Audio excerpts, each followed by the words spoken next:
Thank you, Honourable Member. Honourable Member Professor Ram Gopal Yadav ji. धन्यवाद श्रीमान। आपका आज जन्मदिन भी है और हमारे नेता का भी। मुझे उम्मीद है कि एक आध मिनट मुझे दे देंगे। हालांकि 3 मिनट है, 3 मिनट टाइम देने की वजह से मुझे आपने एक ऊहापोह और संकट से बचा दिया, क्योंकि न तो मैं निर्मला जी के खिलाफ कुछ बोलना चाहता हूं और अनुराग के खिलाफ बोलने कोई सवाल नहीं। अगर ज़्यादा टाइम होता तो बहुत कुछ बोलना था, कम टाइम है। एक तो इतने समय में जो एप्रोप्रिएशन बिल के अंतर्गत आंकड़े हैं उनकी भूल भुलैयों में अगर उतर जाएं तो ऊपर आने में ही इतना टाइम लग जाएगा कि 3 मिनट निकल जाएं। और दूसरे, माननीय सुधांशु जी की जो बागपटुता है, उनका वो बागजाल है, उसमें फंस जाएं तो बिल्कुल ही नहीं निकल सकती।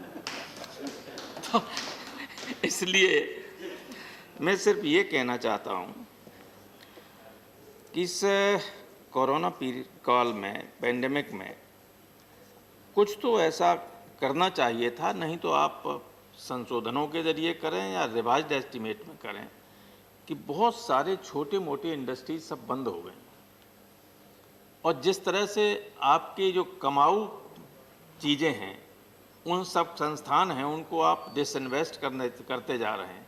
तो मुझे तो चिंता इस बात की है, 5 साल बाद आपके रिसोर्सेज क्या होंगे, आप कहाँ से पैसा लाएंगे। आज तो कंसोलिडेटेड फंड में आपके पैसा है जो आप निकाल के एप्रोप्रिएशन के लिए ले रहे हैं और बाद में फाइनेंस बिल के जरिए उसको कहाँ कहाँ खर्च करना है करेंगे। लेकिन चिंता इस बात की है कि यही स्थिति रही तो 4-5 साल बाद हमारे कोई रिसोर्सेज नहीं बचते हैं खेती और इसके अलावा। तो उसके अलावा खेती भी किसानों को मारे डाल रहे हैं आप लोग। तो ये संकट जो है गंभीर, इसकी तरफ कुछ सोचिए। छोटे मोटे उद्योग सब बंद हो गए, इनको चालू करने के लिए कुछ उनको मदद करने की व्यवस्था बजट में कीजिए। और जो बेरोजगार लोग हुए हैं भाई, जो ये छोटे मोटे कारखाने बंद हुए हैं, दुकानें बंद हुई, सब कुछ बंद हुआ, रियल एस्टेट ख़त्म हो गया लगभग, उसमें जो काम कर रहे थे मैन्युफैक्चरिंग सेक्टर में सबसे ज़्यादा लोग काम कर रहे थे, वो सब घर बैठे हुए हैं, भूखों मरने की स्थिति आ गई। तो इनके लिए कुछ व्यवस्था होनी चाहिए थी, वो व्यवस्था नहीं हुई है, उसको करने का प्रयास कीजिए। मेरा सुझाव है जो आपके संसाधन हो उसके जरिए, और आगे आप कैसे रिसोर्सेज करेंगे, बचाएंगे, इनके लिए अभी से ध्यान दीजिएगा। दूसरे, अभी एक यूनाइटेड नेशंस की एक संस्थान है, इंटरनेशनल जो हैप्पीनेस इंडेक्स एक निकला है, आप देख लीजिए कहीं भी, इट इज़ अवेलेबल। 149 देशों की गवर्नेंस कैसी है, करप्शन कैसा है, लोगों को क्या सुविधाएं मिलती हैं, किस तरह का शासन है, इसके आधार पर लोग क्या फील करते हैं, कितने प्रसन्न हैं लोग। 149 देशों का सर्वे किया श्रीमान, उसमें भारत का नंबर है 139वां, और हमसे नीचे जो 10 देश हैं वो मालूम कौन है, रुआंडा, हैती और कौन कौन से जिनका नाम भी कोई नहीं जानता। हमसे ऊपर तो पाकिस्तान भी है, श्रीलंका भी है, बांग्लादेश भी है, और चीन तो लगभग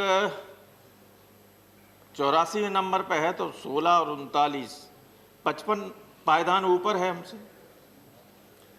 ये स्थिति है। हम कुछ भी कहते रहें कि हम ऐसे हैं, हमने ये किया, हमने वो किया, लेकिन वास्तविकता ये है, ग्राउंड रियलिटी ये है कि देश का आदमी बहुत दुखी है।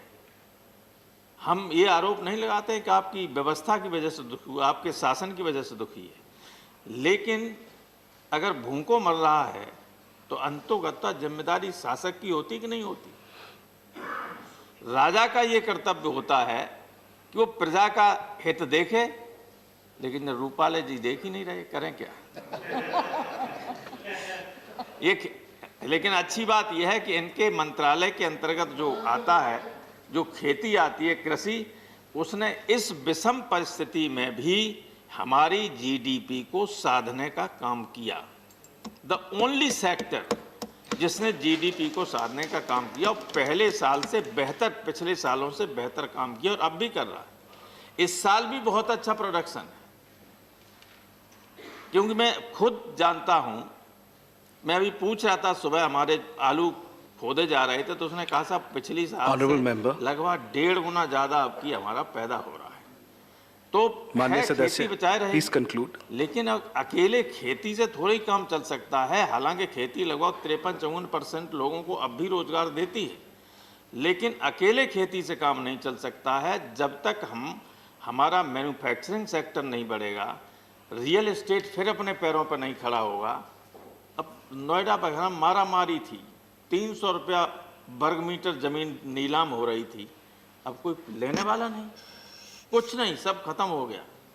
ऑनरेबल मेंबर, सबको एक ही मिनट तो मांगा आपसे, 1 मिनट मांगा, और नहीं तो मैं आपके आदेश का पालन करता हूं। Please continue. इसलिए मैं ये चाहता हूं कि आप चाहे रिवाइज्ड एस्टिमेट में करें या कैसे ही, कुछ न कुछ जो प्राकृतिक आपदा आई है, जो मैन मेड है, हम किसी देश का नाम नहीं लेना जानते, एवरीबडी चाहते हैं, एवरीबडी नोज इट, लेकिन उसके लिए कुछ आपको करना होगा। अगर आप आगे चल के अपनी अर्थव्यवस्था को साल 2 साल बाद सही रास्ते पर लाना चाहते हैं, तो चूंकि समय नहीं है, ज़्यादा मैं कहना नहीं चाहता हूं, और मैं पहले ही बता दिया कि आपने मुझे बात धर्म संकट से बचा दिया। बहुत बहुत धन्यवाद। Thank you honourable member. Honourable member professor Manoj Kumar Jha ji. शुक्रिया।